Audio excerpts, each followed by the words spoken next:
Hey, this is the travelgigolo, and we're at the Kgalagadi Transfrontier Park.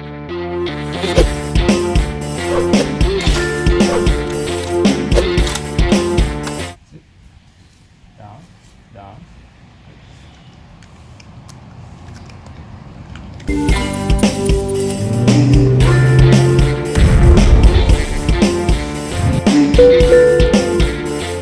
It's a 950-kilometer road trip from Joburg to the park, so pretty significant.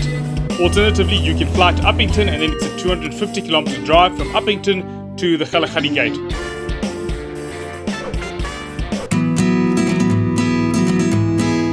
The Kgalagadi is a transfrontier park. It spans from the Northern Cape in South Africa into the southwestern corner of Botswana. The roads are quite sandy. On the South African side, you can get away with the vehicle with good clearance. A 4x4 is a nice to have, but it's not a must. On the Botswana side, the roads are deep and sandy, and you must have a 4x4. There are fuel stations at the three major South African campsites, which are Tweereveeren, Matamata and Noso. If you're camping, it's important to have a sturdy tent because it can get quite windy. The area is relatively dry and very hot. Summer temperatures as high as 43 degrees Celsius, which is about 109 degrees Fahrenheit. So make sure you come prepared for the African sun. There are well-stocked shops at each of the three major South African campsites, so you can get all the basics you require, like firewood and firelighter and drinks and a bit of food and so on, and ice and sweets and a few luxuries as well. So one of the things we really liked are the set of picnic sites that are inside the park. The picnic sites have some basic amenities, bathrooms, bench tables and dry places. Take note that these picnic sites are inside the park, they're unfenced, so they're open to wildlife, so you've got to take some sensible precautions. These are the only areas inside the park where you're allowed to exit your vehicle, but you've got to stay alert.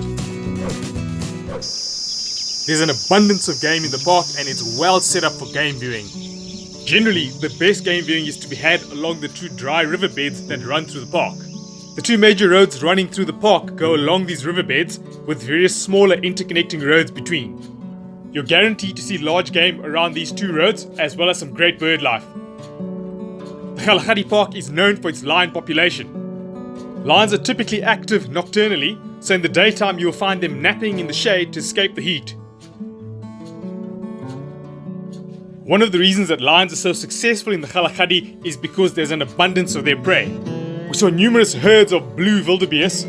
I love watching these animals because they're just so different when you see them close up. They look nothing at all like the typical herbivores in the bushveld.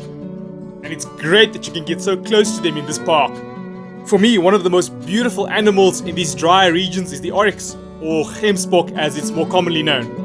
They have such majestic horns, and it's particularly impressive when you watch the males battling for territory. And of course, the tallest living terrestrial animal on the planet, the giraffe. They're so ungainly and yet graceful at the same time, and it's fascinating to watch them. We spend a lot of our time bird spotting, and that is something we particularly enjoyed at Kgalagadi. There's a great diversity of bird life, from flocks of little finches and namakwa doves to the massive ostriches. We were really spoilt as far as bird spotting is concerned.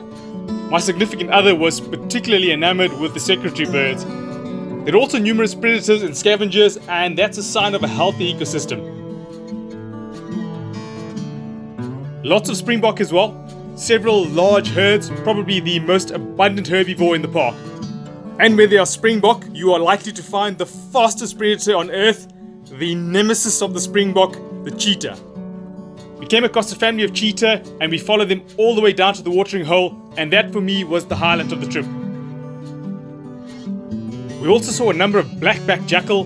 These wily predators come scavengers are always trotting about looking for an opportunity, and those are really cool to see as well. Another thing we really liked about the park is that even though we were there in peak festive season, it still felt like there weren't a lot of people around and it did not feel crowded at any time. A lot of the time we were able to view the game at our leisure with no disturbances from hordes of cars coming around to see the same thing. Overall, we were really impressed with the park as well as the amenities and the staff and the abundance of wildlife, it was really a good experience.